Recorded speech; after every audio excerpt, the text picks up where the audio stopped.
Então, vou mostrar para vocês qual é o efeito de polos zeros quando a gente tenta obter a resposta em frequência gráfica. Um quase diagrama de Bode. Não é o método que a gente traça a resposta em frequência, mas é só para a gente mostrar para vocês a influência de polos e zeros, certo? Então, para isso, eu vou considerar um sistema específico, tá? Só para usar como exemplo. Então, vamos considerar h de S igual a 3 que multiplica S dividido por S mais 3. Vamos considerar esse sistema um sistema estável. Tá? A causalidade não tem um papel importante aqui, tá? Mas a estabilidade sim, porque nessa situação eu posso fazer S igual a J ômega e obter a transformada de Fourier, tá? Trocando o S por J ômega. Então, vou colocar aqui, ó, 3 mais J ômega. Vou colocar dessa forma só por facilidade aqui no processo. Bom, já que eu tenho fasor em ômega, eu posso obter a magnitude, porque resposta em frequência a gente traça em magnitude e fase, que vai ser 3, módulo da razão, razão dos módulos, módulo do produto, produto dos módulos. Então vamos ter 3, módulo de 3 é 3, módulo do termo J ômega, dividido por módulo de 3 mais J ômega. E a fase de H de ômega vai ser fase do numerador menos fase do denominador. E aqui eu tenho um produto no numerador, fase de 3 mais fase de J ômega menos fase de 3 mais J ômega. Tá? Esse termo aqui é zero. Fase de número positivo real, nulo. Fase de ômega menos fase de 3 mais J ômega. Esse tipo de operação a gente já fez na análise de Fourier, porque a gente trabalha lá com diagrama de Bode, por exemplo, para lidar com razão de polinômios, tá certo? Então, propriedades não é nem de transformada de Fourier, propriedades de números complexos. Bom, o que a gente vai fazer agora? Diagrama de polos zeros.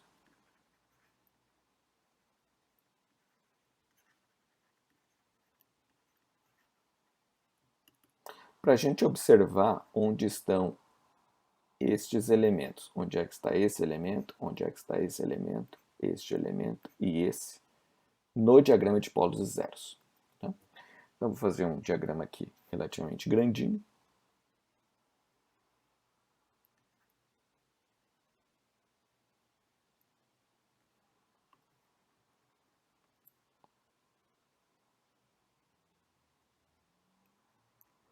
Parte real de S, parte imaginária de S.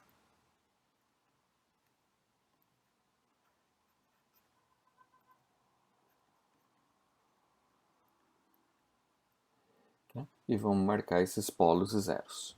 Tá? Vou marcar em vermelho. Então, o sistema tem um polo em menos 3 e tem um zero em S igual a zero. Aqui, ó. Polos e zeros. Tá certo? Eu vou copiar essa figura, porque depois eu vou utilizá-la nas análises daqui para frente, só para facilitar a gente.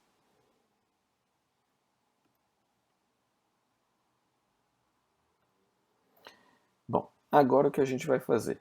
Vamos identificar esses elementos. Eu vou considerar o seguinte, só para uma marcação. Vamos imaginar que esse ponto seja o nosso J ômega para um ômega qualquer. Lembrando, eu vario ômega, eu vou navegar ao longo do eixo das abscissas.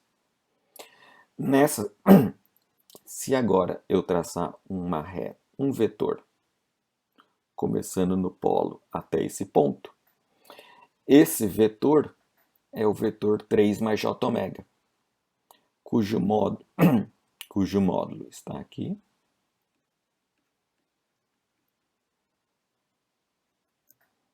E o ângulo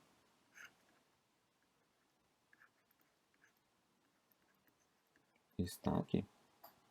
Tá certo? Então, o vetor, ó, j ômega menos menos 3, 3 mais j ômega. Agora, se eu traçar um outro vetor a partir do zero, essa dimensão é um módulo de j ômega e este ângulo é o ângulo de j ômega.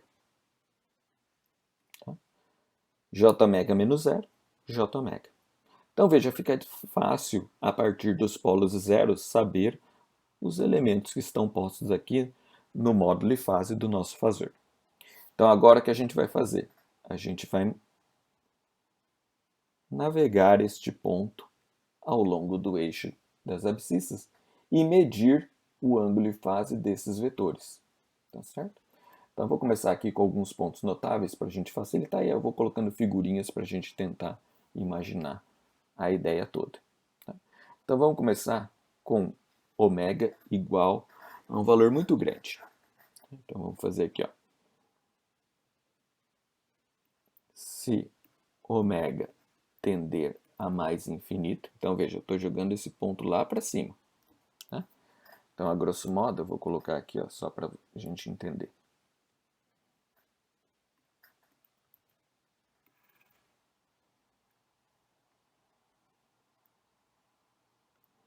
Então, estou fazendo isso aqui lá para o infinito, ao mesmo tempo que isso aqui vai para infinito.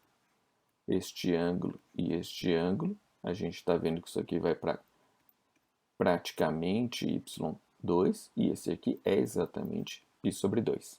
Tá? Esse comprimento começa a se igualar a este comprimento.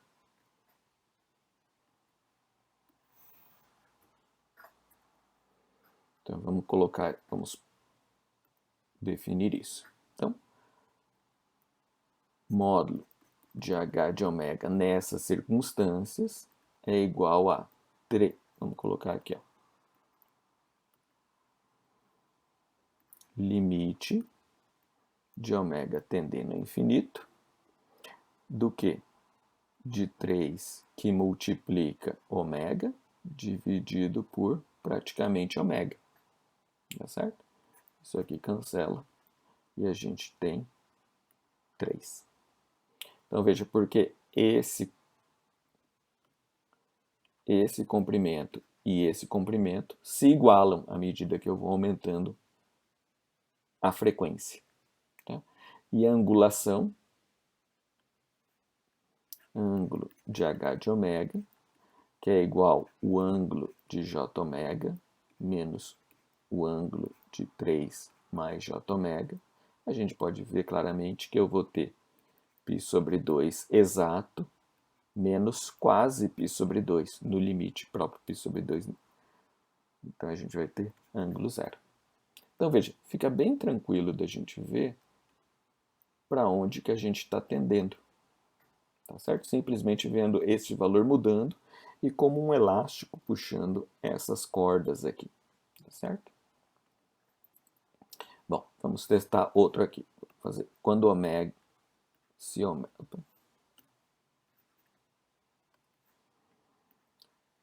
ômega tender a 0 mais. Então, vou colocar a figurinha para a gente entender aqui o que está acontecendo. Tá, então, os polos. Aqui a situação é essa. O ômega está aqui bem pertinho do zero. Eu estou aqui e estou com essa amplitude aqui. Então, veja, esta angulação está praticamente zero positiva. Tá? Essa angulação continua sendo π sobre 2 positivo, só que esse comprimento está praticamente zero e esse comprimento está praticamente 3. Então, veja, módulo de h de ômega igual a 3 que multiplica 0 dividido por 3, 0. Tá? Então, veja, direto da expressão que a gente tem. Ângulo de h de ômega nessas circunstâncias será π sobre 2 menos praticamente 0, ou 0 no limite, igual a π sobre 2. Tá? Veja que eu não estou fazendo 0 por conta de que se eu fizer 0, esse comprimento fica nulo e eu não sei qual o ângulo que eu estou tratando. se ômega 0 menos.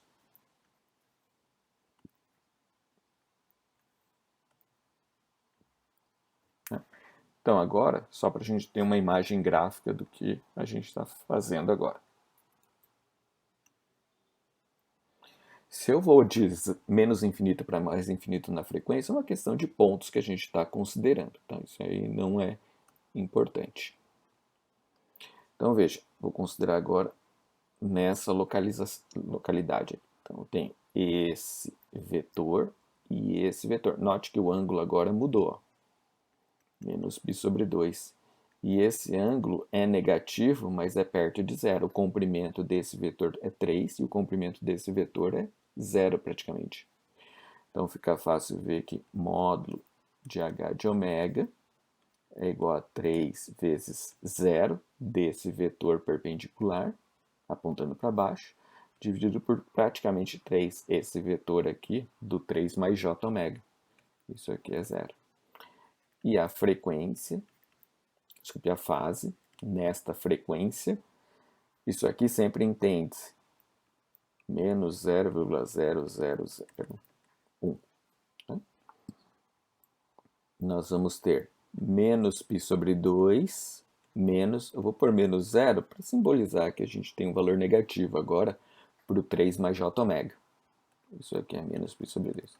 Então vejam, à medida que eu saio de valores positivos em frequência para valores negativos em frequência, eu tenho um salto abrupto de π sobre 2 a menos π sobre 2. Vou colocar um mais aqui para deixar bem claro o sinal.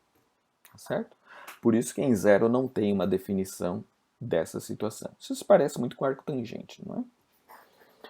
Bom, finalmente, se ômega tender a menos infinito, tá? Então só vou colocar aqui um esboço.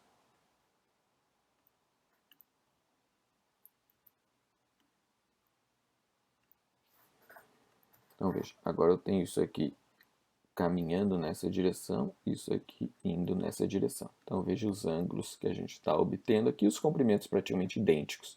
Mesma situação do primeiro caso. Então módulo de h de ômega igual a 3, colocar limite, né, para a gente entender bem o que está acontecendo. Limite de ômega tendendo. Eu vou colocar infinito, apesar de ser menos infinito, porque os valores agora são positivos aqui, com os quais que a gente está trabalhando. 3 vezes...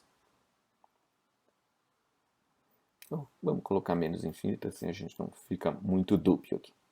Ômega tendendo a menos infinito, só que a gente tem aqui, ó, módulo, módulo. Tá? O 3 aqui foi absorvido, certo? Porque justamente ó, esse comprimento 3 é muito pequeno frente ao comprimento da hipotenusa aqui. Tá? E isso aqui, valor 3.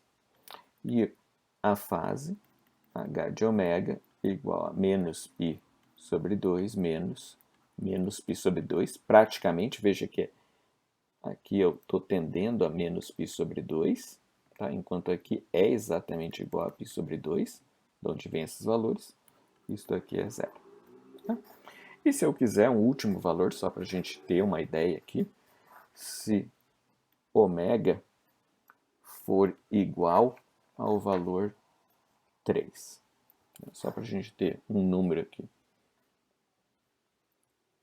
Não tão idealizável. Vou colocar aqui.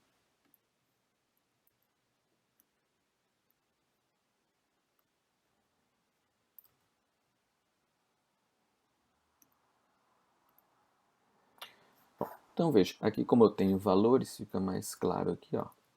Se esse é o comprimento aqui, eu tenho que ter igualmente aqui, mais ou menos aqui. Tá? Então veja, tenho esse vetor aqui e tenho esse comprimento aqui. Isso aqui tem altura 3, naturalmente. Esse vetor aqui é 3 mais 3j. Tá? Claramente isso aqui é π sobre 4.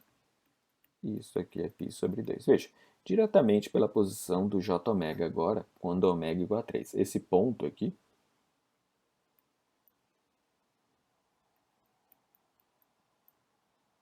é o 3J. Tá? Porque eu substituí ômega igual a 3 em S igual a J ômega. Então, veja, módulo de H de ômega nessas circunstâncias será 3 que multiplica este comprimento desse vetor, 3, dividido por comprimento desse vetor, raiz de 18. Tá? Então, vamos ficar aqui com 9 sobre raiz de 18, só para deixar isso aqui indicado. Aqui tem o 9, tá? Pode sair. Então, 3 raiz de 2. Só para a gente ter um resultado aqui. Fase desse número, ou dessa razão entre vetores agora. Então, eu tenho ângulo desse vetor perpendicular, π sobre 2, menos ângulo desse outro vetor, π sobre 4, igual a π sobre 4. E eu posso fazer isso para um conjunto infinito ou grande de valores, de tal forma a gente ter agora a magnitude fase.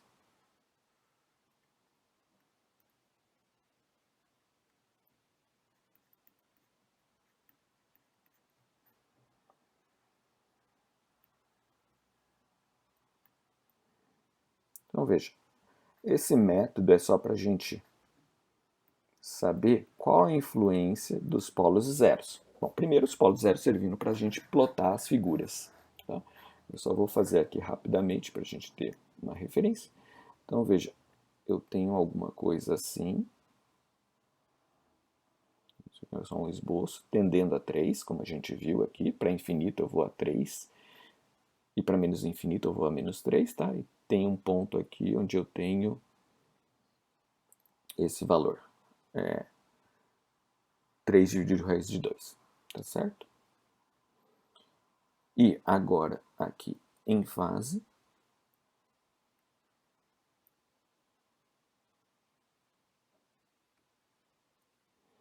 eu vou ter saindo aqui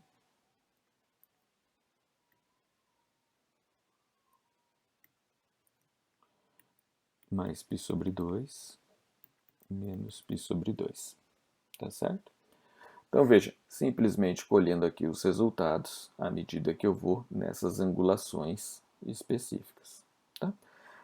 Com o diagrama de Bode a gente plota isso melhor. Mas agora vamos à parte significativa, qual a importância de polos e zeros. Tá certo? Então veja, vamos pegar aqui a figurinha. Ó.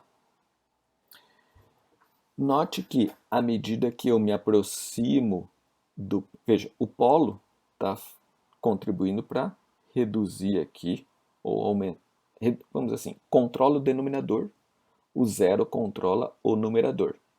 Então, à medida que eu me aproximo do zero, eu tenho a magnitude sendo espremida, tá certo? À medida que eu me aproximo do polo, eu tenho amplitude sendo amplificada. Então, então vamos colocar aqui, ó.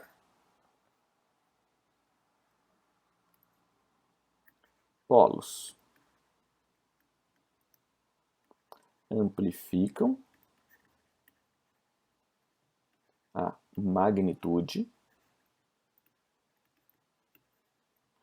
do sinal de entrada.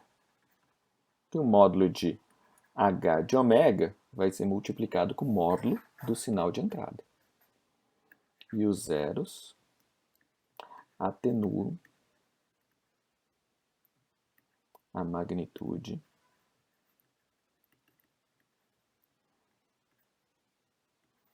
do sinal de entrada. Então, se a frequência é próxima de um zero, significa que a magnitude do sinal de entrada naquela frequência vai ser atenuada e o polo vai na contramão, certo? Então, dependendo da disposição de polos e zeros, eu posso ter efeitos distintos, certo? Se eu tivesse, por exemplo, um polo aqui e o sinal passasse e a frequência passasse perto desse polo, a magnitude do sinal de entrada seria amplificada, tá? Diretamente. Isso é muito importante porque a gente depois projeta sistemas posicionando polos para obter esses efeitos, tá certo? A fase. A fase, se a gente observar aqui, ó, à medida que eu vou me aproximando aqui do zero, a fase, no caso aqui, vai tendo um comportamento de uma mudança aqui. A princípio, a questão é desse zero aqui, que ele não está afetando, ele está tendo um efeito, vamos dizer assim, muito abrupto, de aumento, de adiantar e depois atrasar para frequências negativas, tá certo? Mas o polo, o que a gente vê é o seguinte, veja, a contribuição do polo está em atrasar o sinal de entrada, enquanto a contribuição do zero está em adiantar. Então, quanto mais longe, vamos dizer assim, eu estiver do polo, eu vou estar mais atrasado. Quanto mais longe eu estiver do zero, eu vou estar mais adiantado. Então, vamos começar a colocar aqui. Polos atrasam o sinal de entrada e zeros adiantam o sinal de entrada. Tá? Nessa questão que eu te falei, quanto mais próximo deles, quanto mais longe deles. Quanto mais longe deles, maior será esse efeito de atraso ou adiantamento. Quanto mais próximos dele, menor esse efeito. Então a disposição vai controlar justamente atraso ou avanço do sinal em determinadas frequências de acordo com a disposição de polos zeros no plano S, tá? No diagrama de polos e zeros. Tá? Em controle, a gente começa a manipular isso da seguinte forma. Dado um sistema que tem uma distribuição de polos zeros, como é que eu coloco um controlador, um outro elemento, para contrabalancear esses efeitos de amplificação e atenuação, atraso e adiantamento. Tá certo? Então, espero que tenha ficado claro, mas veja, basicamente, a gente traça vetores a partir de todos os polos zeros para um determinado ponto e vê a contribuição aditiva ou subtrativa ou multiplicativa ou atenuativa de cada um dos polos e zeros, ou zeros e polos respectivamente. Tá certo?